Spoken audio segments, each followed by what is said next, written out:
Mariing binanatan ni Davao City Representative Paulo Pulong Duterte ang posibilidad na gawing state witness si late Representative Martin Romualdez sa investigasyon ng flood control corruption scandal na tinatawag niyang biggest joke of the country. True! It's the biggest joke talaga kung talagang mangyayari 'to, wala na guys. Champion na talaga sila. Sabi ni, Representative Pulong, and I quote, "Ganito na ba ngayon? State witness daw si Congressman Martin Romualdez? Biggest joke of the century pala. Biggest joke of the century." Sa kanyang pahayag, tinuligsa ni Pulong ang ideya na maaaring tumistigo si Romualdez laban sa sistemang pinaniniwalaang siya mismo ang umanong mastermind.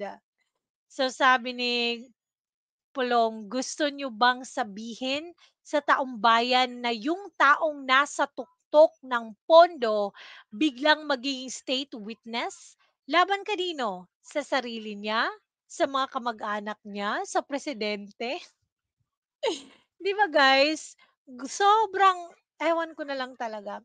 Ayon pa kay Pulong, ang hakbang na ito ay insulto sa katalinuhan ng mga Pilipino. True. At nagpapakita ng lalim ng korupsyon sa administrasyon. Kaya nga natatawa na lang ako sa mga kakamping, eh, 'di ba? Sabi matatalino yan sila, pero bakit hanggang ngayon, 'no? Hanggang ngayon hindi pa nila kino-call out si BBM na mag-resign, 'di ba? Oh, yan tayo, eh, matatalino pala kayo pero ano kayo nagbibingihan, nagtatakip ng mata kay BBM para lang talaga hindi Duterte yung makaupo sa puwesto. So, they're not for the Filipinos, guys. They're just for their political parties. Kung papayagan ito ng DOJ, malinaw na hindi lang baha ang problema ng bansa, pati konsensya ng gobyerno lumulubog na rin. Wow, totoo yan, Congressman Pulong. Tinawag niya itong parang komedyang teleserye kung saan ang mga mastermind ay nagiging testigo habang ang taumbayan ang patuloy na nabibiktima.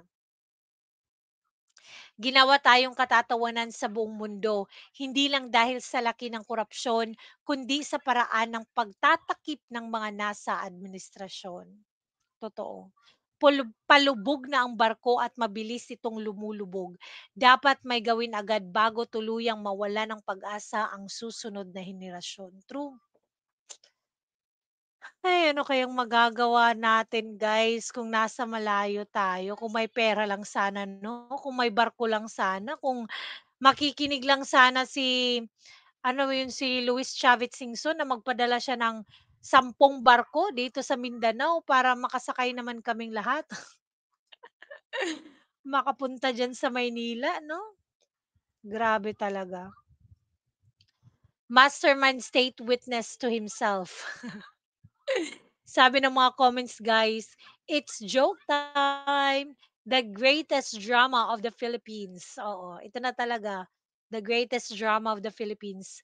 One of the allegedly master turned to witness, ha? Agoy wa na gyud ni nagkadimao. Imagine yung biggest witness, yung biggest corrupt buwaya. The Croc strike again. Magnanakaw, maging state witness. Grabing pang-aapi sa buong Pilipino.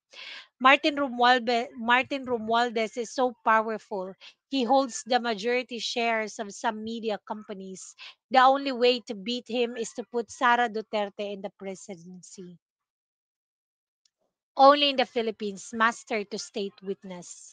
Haha, nabuang na gyud diha arang lalay. Diha arang laay, they're just playing the Filipino people. State witness or enemy of the state. Orchestrated, that's the word to describe. True. They have been orchestrating this from the very beginning. Kasi sa simulat sa pool, 'di ba si BBM naman talaga yung nag-sign ng budget Budget niya 'to, eh, budget 'to. Ng Pilipinas, budget niya 'to tapos wala siyang alam? Imposible naman 'yun, guys. Grabe naman. Kaya anong masasabi niyo dito? Don't forget to like and subscribe to my channel at mag-comment na rin. Have a great day. God bless everyone. Take care.